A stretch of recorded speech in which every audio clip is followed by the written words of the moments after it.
be involved in running this great country. Get to know your district candidates. What's your name? What district are you running for?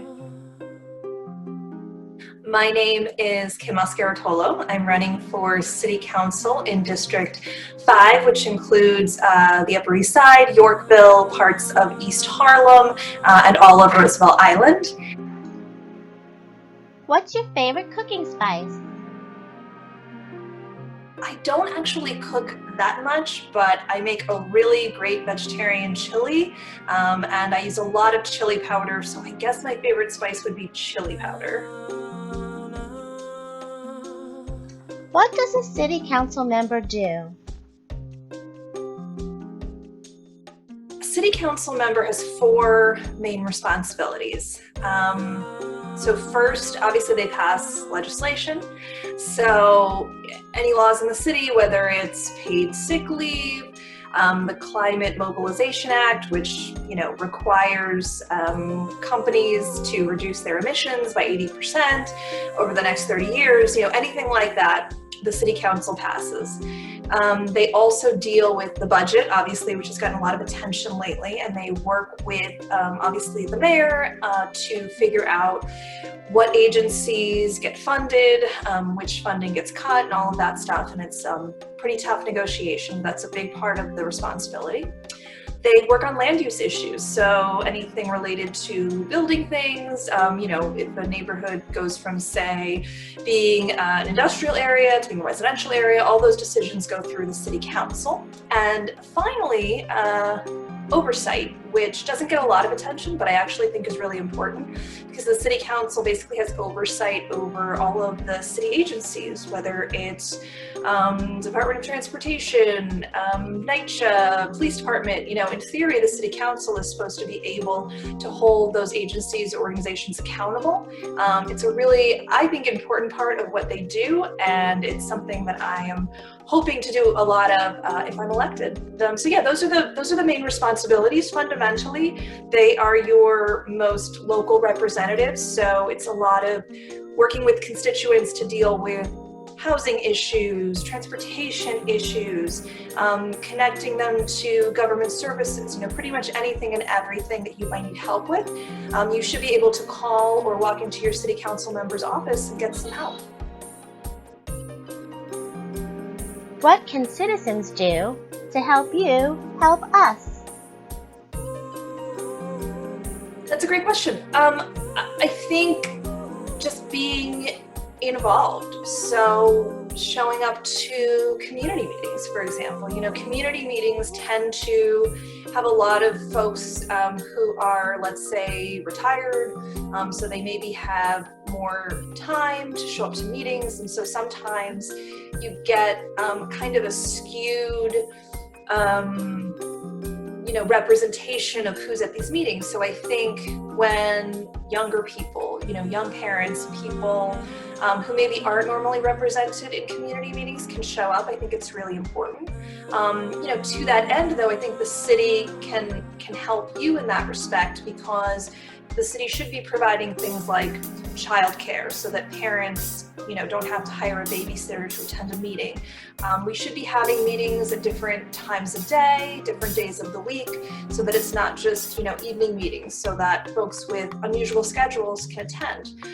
But I think just showing up, making your voices heard, even if it's going to your council member's office and letting them know what you think is really important, because, you may think it's obvious, but if council members are only hearing from one part of the neighborhood or one, group of people, they may have the idea that that's the consensus of the entire neighborhood, and it might not be the case. So it's really important to show up and make your voices heard. What does the phrase, "United we stand, divided we fall," mean to you? Well, I think what it means is at the end of the day, we're all in this together, right? We're all New Yorkers.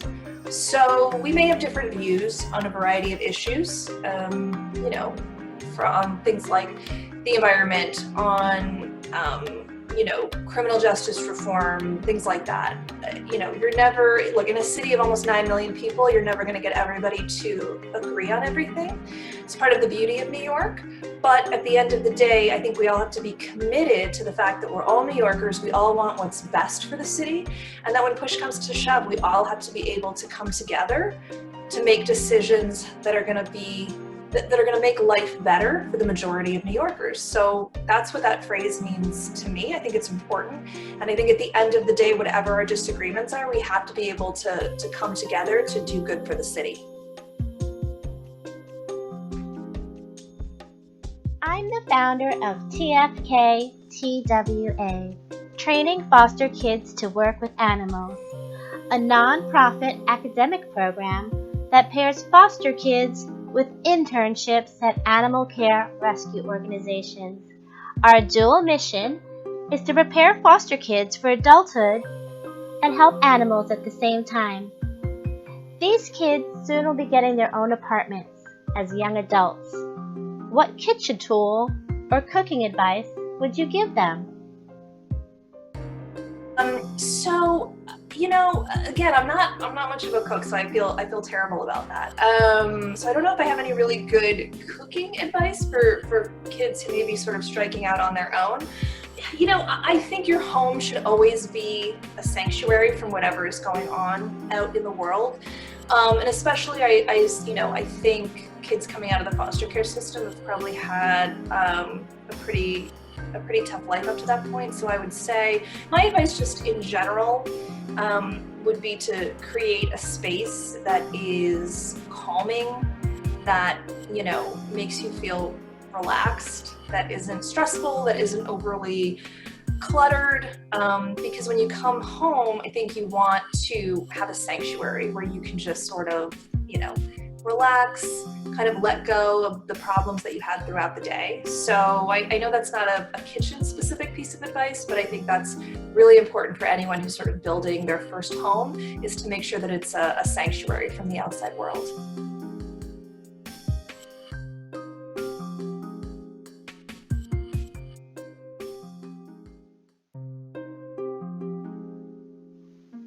On the next episode,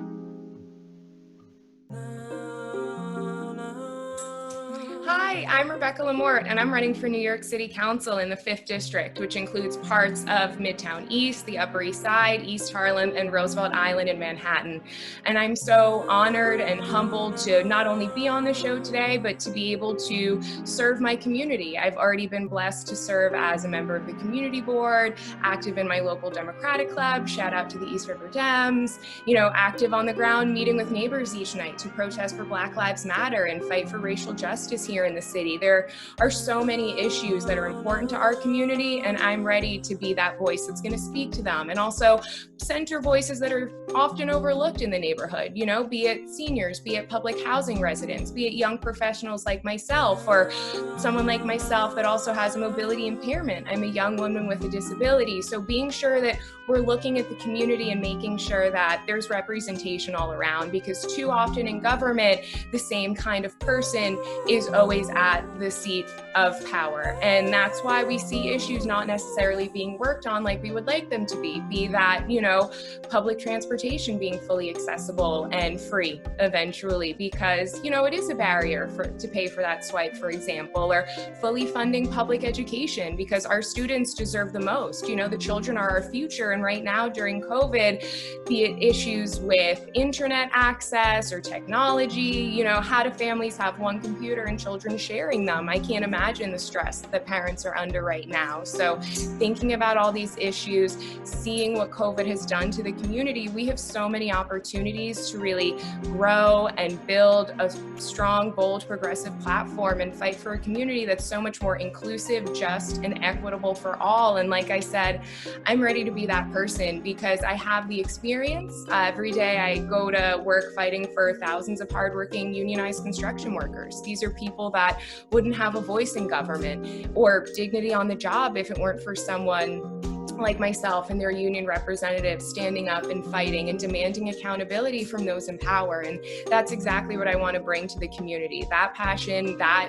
speaking truth to power, even if it's divisive, even if it's a hard conversation, this is what we need to be doing, because that's how we move the city past COVID-19 and into a better future for all of us. Because it's not just about this community here in the 5th District, it's about all of us together, making sure that we have the resources we need, making sure we have affordable, safe housing, we have access to public transit, we have quality education, we have the services that our seniors and working families and students need, because too often we're not having these things worked on. And it's about who's at the table to have those conversations. And so with, everyone's support in the community, I hope to be that person in 2021 and be our voice at the City Council, demanding equity and speaking truth to power and fighting for what I know my community needs, wants, and even if it's tough to get done, I'm going to make it happen, because I believe that the only reason a lot of these issues aren't being addressed is because of, again, who's at the table. And you need to have a willingness to push the envelope sometimes and throw the status quo out the window. And that's definitely what you'll get in me as a council member. You'll also get someone with an open ear and an open heart. I won't pretend to have every life experience or know every issue intimately, but I believe in centering voices that are most affected by these issues. And I will work with my community members and listen to those that have these real problems day to day and make sure that we're addressing them in a way, even if I haven't experienced it, that handles things properly for them. Because again, it's not about myself, it's about all of us together and making sure we all have the resources that we need to really grow and thrive and continue calling the neighborhood and New York City home. So thank you for this opportunity to be interviewed today. I'm very appreciative, and please check me out on social media at Rebecca Lamorte on Twitter. You can find me on Facebook, you can find me on Instagram, and if you see my dog and I out walking around in the neighborhood, say hi, ask me a question, hold me accountable. I'm an open book, because I'm not here for me, I'm here for you, as a member of my community, as a constituent, as a New York City resident. So thank you again for this opportunity, and I look forward to serving the 5th District. Thank you. I hope that was okay. I tried to look fine. fine. That was awesome. I'm going to stop recording now, but that was really great.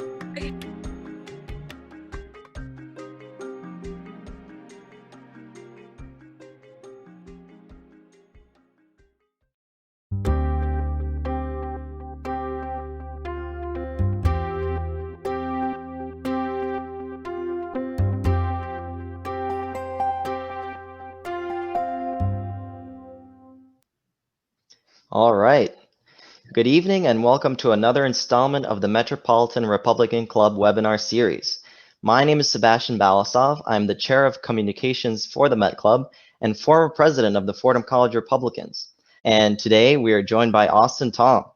Austin Tong posted a photo on his personal Instagram paying respects to slain Missouri Police Captain David Dorn, as well as a photo of himself with a legally owned AR-15 firearm commemorating the 1989 Tiananmen Square protest in China. He was then visited by campus police and promptly punished. Austin now has to attend mandatory bias training and can no longer step foot on campus without proper permission, and was put on academic probation. Now, obviously, this is egregious assault on the First Amendment, and here to talk about his experience is the man himself, Austin Tong. Austin, thank you for coming on the show. Thank you, Sebastian. Thank you, Metropolitan Republicans. So let's start from the beginning, Austin. How'd you get into this predicament? Well, like any other teenager, if I'm still a teenager, I posted on Instagram, and it was my political opinion, and a lot of people do that. So I posted about Mr. Dorn, who was sadly killed, and I was not happy about that, and I was especially not happy that nobody talked about him, and he mattered. And his life mattered, and nobody cared about him. So I posted that out of my grief and disappointment. And I said, "You're all hypocrites." And that was a trigger, but I felt it was true. And the next day I posted myself in my backyard with, as you said, Sebastian, my legally owned rifle with no connection whatsoever to the previous posts. And why did I post that? People ask. It was June 4th, and you mentioned it was an important day. And I posted that with a smile on my face. And you liked the picture, I liked the picture. It was completely fine. And that got a huge backlash. And that was a treacherous time because, as you know, I'm a rising senior. I'm preparing for the grad school. I want to do grad school. And it's the worst time ever to have this because, we're ending the college life. We're going to go professional and everything. And it was a terrible thing. And it was terrible. I look fine now, but I looked like a disaster before. Yeah. I mean, now we got to have a fighting spirit. I want to be optimistic and positive, but it was just nasty. Well, thank you for telling that story, Austin. Obviously, no student for posting what you posted shouldn't be ever punished for something like this. And Fordham seems to ignore a very important theme in your posts, which were the anti-communist protests in 1989. So can you tell me what that important moment in Chinese history means to you? Well, it's a very important day, okay? It's important to people across the world. And frankly, as someone who came from China, a country which culture I very am proud of, but I'm proud of being American too, they were very insensitive. And if we can get the photo up on the screen, especially with the context in hand, I don't see anything really hateful or threatening about it. So in your opinion, what does Fordham have to gain from silencing students like you? Does it go after left-wing students with the same sort of vigor? Well, I don't know about that. And frankly, I've had Republicans and Democrats both support me. So I think this is a very popular thing, what I did and what happened to me and how we're fighting back. We're fighting for something bigger than the personal level, which is fundamental belief in our rights, that they shouldn't tread on the rights of their students. And I'm not saying this without any proof. What they did is a clear violation. It's legal, okay? And they violated their own code too. They have their own free speech codes. And they have federal funding. So they violated I'm not a lawyer, but they probably violated the executive order. And we're not going to change the country if we stay complacent, which is what they do. And we have to speak up for our rights. And that's what I'm doing. Frankly, I'm not a hero. I have to do this for myself and for people across the country. I have to. I mean, what choice do I have? If I back down, that's probably the worst practical decision ever. And not just politically, just practically is terrible. So people only realize this when they have a lesson to learn. And I can be the lesson for people. I mean, I'm a Chinese American. I'm a minority, which they claim to protect. And I expressed a view when they say they protect minorities, okay, they don't. And I'm a person with a different view, and then they punish me. So I want people to make me a lesson for this, because we have to stand up, and they call it the silent majority, has to stand up against this tyranny that's going across the country, and across the West, across the world. Yep. Or else we will have no society anymore. We have to stand up, or else nothing is going to change. Great commentary by Austin. And last question before we go, what are your opinions on the TikTok ban? I just saw that. I think a lot of teenagers will be screaming. I think a lot of people who don't like me will be screaming, and they are screaming. And, they're screaming because they don't really understand a fundamental reason why it's being banned. Exactly. And it's very obvious why it's being banned. And it's not an attack on the free market, because it's not a part of free market. It's something else, and we know that. So President Trump is a very practical person, and we'll see what happens. And I don't know if it'll work. I mean, I don't know if the president has that kind of authority, but definitely it's something that's very important, as it's much more than a petty thing that people claim it is. All right. Well, on that note, thank you so much for joining us, Austin. It was a pleasure having you. Once again, thank you so much, and good evening, everyone. Thank you, Sebastian. Thank you, Mac Club.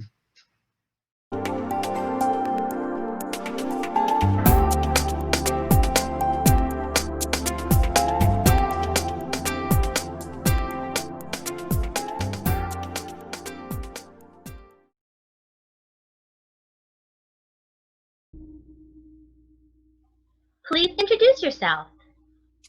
I'm Justin Goodman, and I'm the Vice President of Advocacy and Public Policy at the nonprofit taxpayer watchdog group, White Coat Waste Project.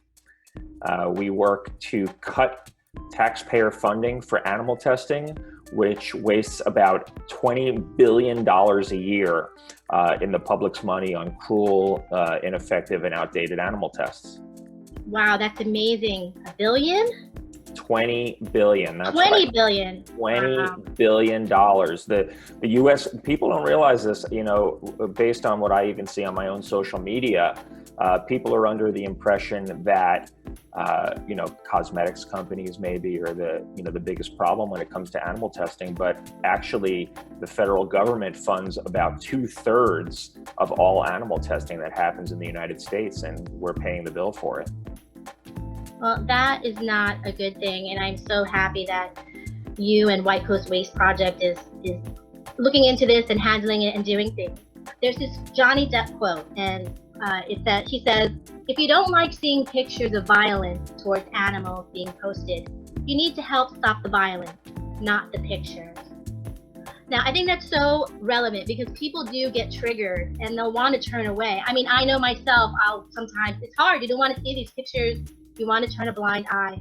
How do you balance giving people these sad, horrific facts in your tweets and such without them running away? Because the facts are pretty heartbreaking.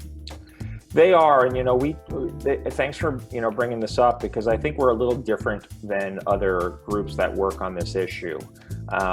We try not to always have a full frontal assault on the animal testing and expose people to the horrible abuse that they're being forced to pay for, because it is upsetting, and we want to motivate people to get more involved, not less involved. And if you show them images or other content that's too graphic, you might upset people to the point where they stop following your account and they just shut down because it's so traumatic to see some of these things. Like, when I first learned about a lot of what the government's doing to animals, like, injecting latex into puppies' hearts and giving them heart attacks, your first instinct is to say, oh, I'm going to stop reading right here because this is too upsetting. I mean, even hearing that is upsetting. That hurts my heart, even just to hear you say it. Yeah, so we try to balance that. And, for the first time in history in the United States, a majority of the public opposes animal testing. And we've closed the partisan divide on that issue significantly over the last 5 or so years. And we have a growing majority now of people who want to see animal testing stopped. So hearts and minds are already in the right place. We don't have to keep showing people horrible images. But what we do need to do is give people the tools that they need to help stop this waste and abuse. What would you say, you touched on it a little bit, what would you say that people can do to help?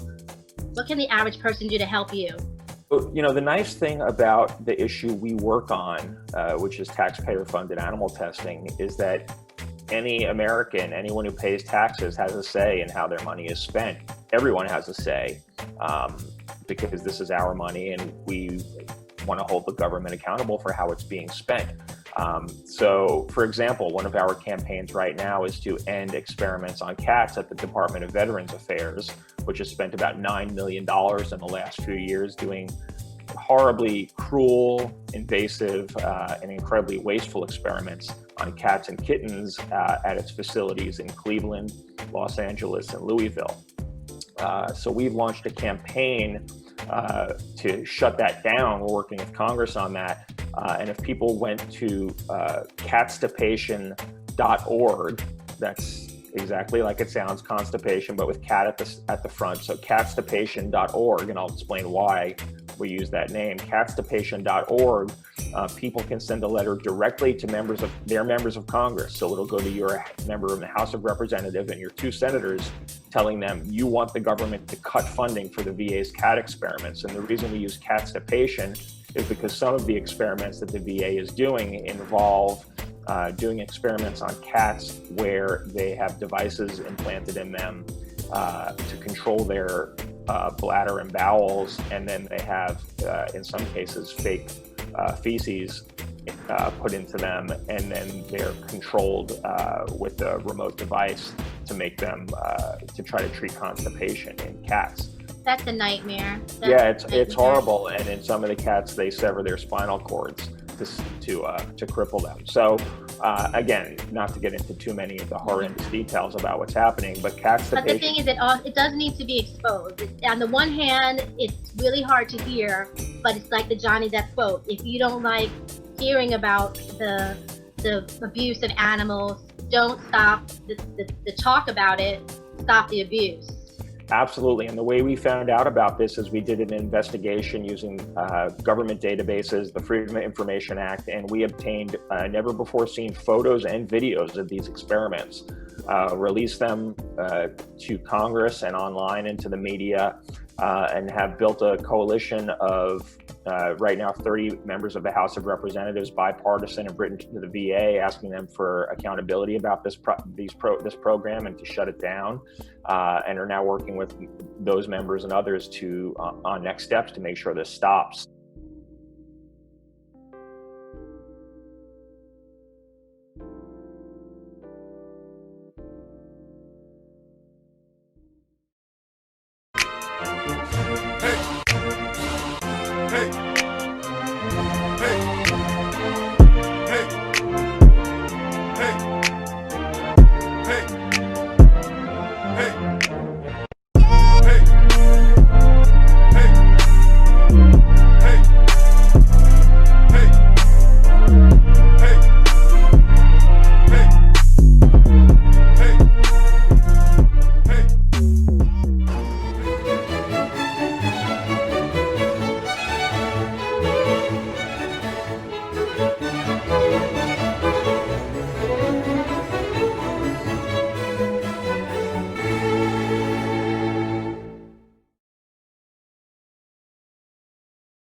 line up, we gon' mash them up one by one. One by one, one by one, we gon' mash them up one by one. One by one, one by one, we gon' mash them up one by one. One by one, one by one, we gon' mash them up one by one. One by one by one by one, we gon' mash them up. Get mad now.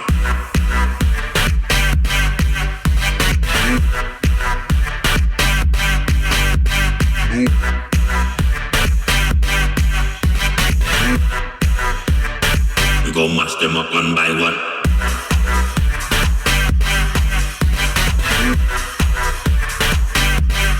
One by one.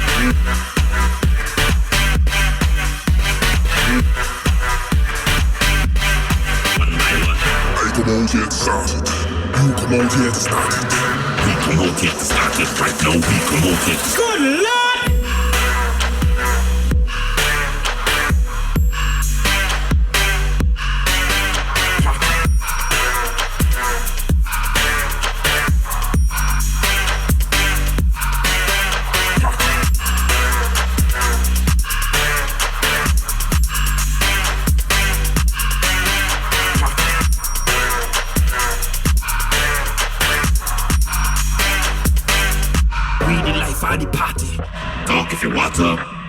Say what you want to say. We not going home right now, we not leaving no way. Talk if you want to. Say what you want to say. We not going home right now, we not leaving. Get mad now.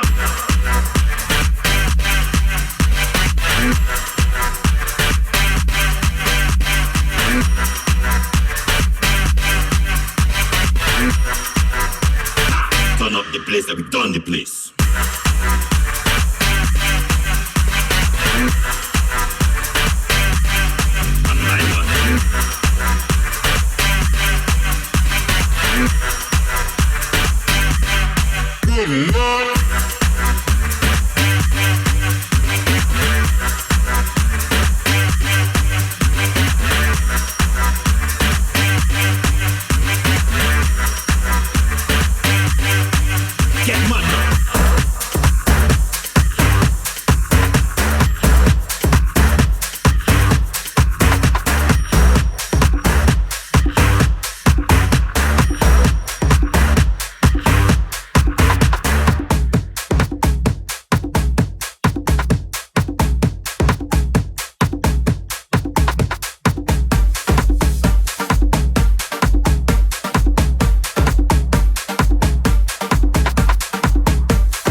Hi, I'm Desirae Cambrelen, the Manager of Training and Behavior at Bidawee. You're watching DJ Brenda Black's Disco Dance for Shelter Pets and Wildlife.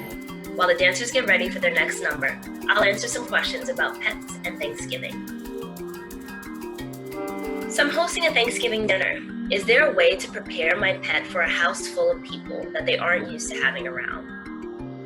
A house full of family and friends is probably the most exciting way to celebrate Thanksgiving. But you're right, this can be an overwhelming time for your pet, especially if they're not used to all the noise the excitement and the foot traffic. So you may want to consider setting up a safe place in your home. Use a baby gate or dedicate an area in your house that is just their own. Put blankets, beds in there, enrichment, high-value treats to keep them busy.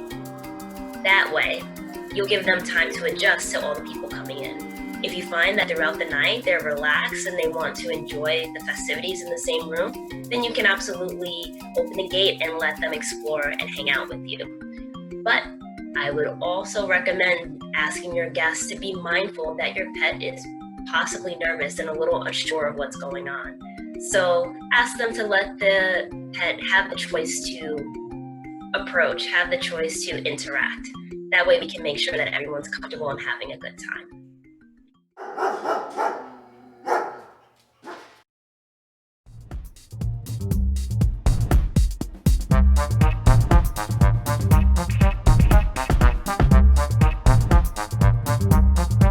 Welcome to DJ Brenda Black's Disco Dance, a disco dance for the shelter pets and wildlife.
Now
Hi, I'm Desirae Cambrelen, the Manager of Training and Behavior at Bidawee. You're watching DJ Brenda Black's Disco Dance for Shelter Pets and Wildlife. While the dancers get ready for their next number, I'll answer some questions about pets and Thanksgiving. Thanksgiving scraps to pets, yay or nay? As a general rule of thumb, it's best not to give your pets any Thanksgiving scraps. As delicious as they may be, I know it's super tempting, but there can be dietary concerns, there can be choking hazards. So again, this is a good time to ask your guests really kindly to keep the food on the table and on their own plates, and stick to the pet-friendly alternatives for your own animals so that everybody can enjoy Thanksgiving without a medical emergency. You're wrong. You're wrong. Hey, look, a dog. They want us to follow. Look, it's a disco dance. Let's stop fighting and disco dance. Okay. Thanks, dog, for bringing it. Welcome back to DJ Brenda Black's Disco Dance.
Less talk.